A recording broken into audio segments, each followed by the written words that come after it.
ಅಮೆರಿಕದಲ್ಲಿ ಉದ್ಯೋಗ ಮಾಡುತ್ತಿರುವ ಭಾರತೀಯರಿಗೆ ಹೊಸ ಸಂಕಷ್ಟ ಎದುರಾಗಿದೆ.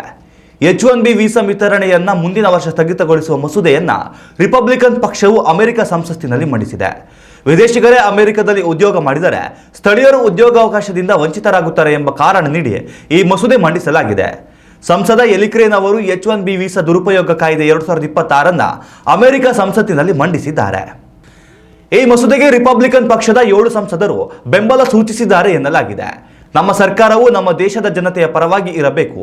ಎಲ್ಲಿರುವ ಉದ್ಯೋಗಾವಕಾಶಗಳು ಸ್ವದೇಶಿಗಳಿಗೆ ಸಿಗಬೇಕೇ ಹೊರತು ವಿದೇಶಿಗರಿಗೆ ಅಲ್ಲ. ಬೃಹತ್ ಸಂಸ್ಥೆಗಳ ಲಾಭಕ್ಕಾಗಿ ಅಮೆರಿಕ ಸರ್ಕಾರ ಕೆಲಸ ಮಾಡಲು ಸಾಧ್ಯವಿಲ್ಲ.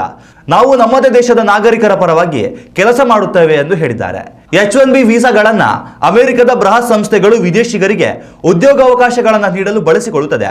H1B ವೀಸಾ ಬಳಸಿ ಅಮೆರಿಕದಲ್ಲಿರುವವರ ಪೈಕಿ ಭಾರತೀಯರು ಮೊದಲಿಗರಾಗಿದ್ದಾರೆ. ಹೀಗಾಗಿ ಪ್ರಸ್ತುತ ಅಮೆರಿಕ ಸಂಸತ್ತಿನಲ್ಲಿ ಮಂಡನೆಯಾಗಿರುವ ಈ ಮಸೂದೆಯು ಅಂಗೀಕಾರಗೊಂಡಲ್ಲಿ ಭಾರತೀಯರೇ ಹೆಚ್ಚು ಸಂಕಷ್ಟಕ್ಕೆ ಸಿಲುಕಲಿದ್ದಾರೆ. ಉತ್ತಮ ಸಂಸ್ಕಾರಯುತ ಶಿಕ್ಷಣದೊಂದಿಗೆ VSS English medium CBSE school Udupi Muddur.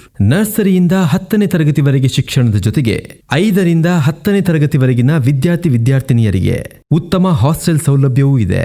ನಿಮ್ಮ ಮಕ್ಕಳ ಪ್ರವೇಶಾತಿಗಾಗಿ ಈ ಸಂಖ್ಯೆಗೆ ಕರೆ ಮಾಡಿ.